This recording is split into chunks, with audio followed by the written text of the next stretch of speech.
Explosions! Robot cops cracking down on homeless people. General cyberpunk dystopian imagery. The main character nearly dying. State of Mind opens with a bang. And then you spend 5 hours reenacting an episode of the Real Househusbands of Cyber Berlin as you come home from the hospital to discover your wife and son have left you and start trying to track them down. As always, I'm Alex, and this is First 5, where I ask if games are worth your time, not your money. I played a game for 5 hours, and I'm going to tell you if those were 5 hours well spent. And today, we're exploring parallel worlds to find the girl in State of Mind.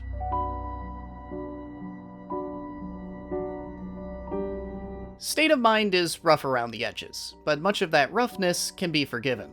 Movement is awkward and clunky, but you never need to do anything that requires precision or speed, so that's not a big deal. Even with the stylized art, facial expressions tend to never stray far from a character's resting face.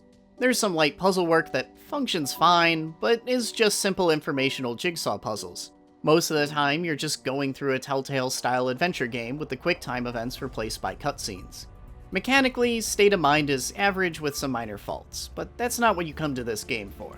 No, you want to come to State of Mind for the story, and that's what we're going to spend this review talking about. That story sets up an interesting universe to explore. There's a ton going on in this world. You've got all the classic cyberpunk trappings of mohawks, neon, and gross societal inequality.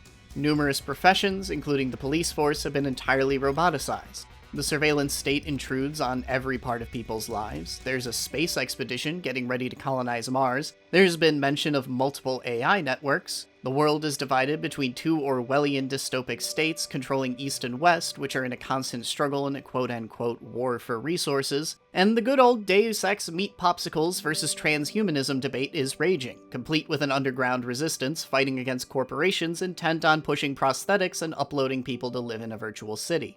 State of Mind throws a ton of interesting, if perhaps well-worn, concepts at a wall to see what sticks, and the result is a universe that feels far richer than the limited numbers of locations you explore. State of Mind's universe feels like its strongest element. It has half a dozen promising plot threads floating around, but they remain merely that. Promising. Because none of these things ever get explored, and for the first 5 hours, you're mostly going to be learning about the home lives of Richard and Adam. Two men living in different cities with almost opposite yet parallel lives. Richard's life is, well, shit. His wife, Tracy, has ditched him and taken their son, his mistress is angry at him, his job just fired him, he just nearly died in a terrorist attack, and his memory is a little fuzzy. And the man himself isn't much more enjoyable than his situation. He's irate, rarely has anything nice or polite to say, and has been ground down by the years into a thoroughly unlikable person that spends most of the game yelling at other people and getting them to do illegal stuff for him. There's not much to really redeem him for cheating on Tracy or his part in their failing marriage, nor much to make him endearing. Adam, meanwhile, is living an idyllic life in a utopian city with a wife and son that looks suspiciously like Richard's while going through a positive version of parallel events. He's also had a recent accident, but it was a cab accident that didn't nearly murder him. His wife is equally absent, but she's working overtime to get a project released while he watches the son at home. Instead of coming back to his job to find a 2 weeks' notice, he gets promoted. However, Adam's world has that slightly unnerving undercurrent of over-perfection, that things are just too nice and convenient to be entirely real. And the more he investigates the world, the more people around him tell him that maybe he should stop thinking so hard, or that he should really go home and rest. A few hours in, these two characters collide when the game's first twist comes and it admits that Richard and Adam are sort of kind of the same person. Adam is Richard's consciousness uploaded to a virtual network, where he lives in an entirely virtually created city as his own fully rational and realized being. Aside from details like them both being reporters, they're basically completely different people, which kind of stretched my disbelief a bit. And from there, Adam and Richard start having to piece together fragments of Richard's memories, which for some reason are floating around Adam's world, and you know, the more I write about this game, the less sense it all makes, and the more you just kind of have to go with it. But the game isn't helping much on that front either. Adam's reality is just another sci-fi element that gets introduced, then left unexamined because we need to get to a 20-minute flashback about how Richard and Tracy met. Adam's story is similarly sidelined, which is a shame because it's the one I'm interested in. Adam's your stereotypical milquetoast middle-class white suburbanite. All he's missing is a lawn to obsess over. But there's that constant unease I mentioned that things are just a little too perfect and jolly in City 5, along with the occasional earthquakes that are slowly getting worse. And in the background, he's also trying to figure out how to connect with his son, who is largely distant and seems to prefer robotic companions to living ones.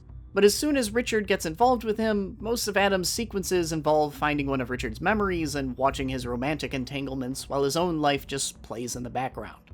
And Adam's collision with Richard is just one of a few points where the quest to find Richard's wife brushes elbows with one of State of Mind's other narrative threads. There's also the time Richard meets up with some revolutionaries at a club, and the fact that he was probably uploaded as Adam against his will. And Adam's technically supposed to be looking for one of the revolutionaries in his world, though he's not really doing much about that. But every time it looks like the plot might switch gears, we slide back into further exploration of Richard and Tracy's soap opera relationship. But I've been going on about this long enough. It's time for a verdict. You might have noticed that State of Mind is like 90% plot, and it has a lot of moving parts. The result is a decently well fleshed out universe and cast of believable characters that are mostly left unexamined in favor of a story about a deeply unlikable man's marital drama. It's a dystopian cyberpunk soap opera, which is certainly unique, but also a shell of what it could be if it explored its science fiction trappings instead of just dressing in them. I wasn't actively offended by it, but State of Mind's narrative didn't capture me, and there's not much else present in the game to convince me to keep playing. And hey, maybe this all sounds right up your alley, and I sound like even more of a ranting asshole than Richard is. Most of my complaints aren't with how State of Mind is made, the game itself is reasonably competent, but rather what it's all in service of. And I could accept if this one's just not for me, but might be for someone else. But for me, State of Mind just continues the trend of video games aping the cyberpunk transhumanism and dystopic aesthetic without having anything meaningful to do with or say about any of it. And if the game is ever going to get to something beyond Richard's woeful romantic life, it has yet to show much of its hand, and even if it did, I'm not convinced it's worth the 5 hours to get there.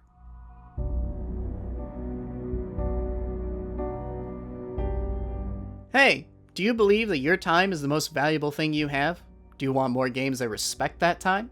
This channel is all about finding games that don't pad themselves and can be completed in a reasonable amount of time. So if that sounds appealing to you, then consider hitting that subscribe button. But regardless, thanks for watching this far, and I'll see you all next week.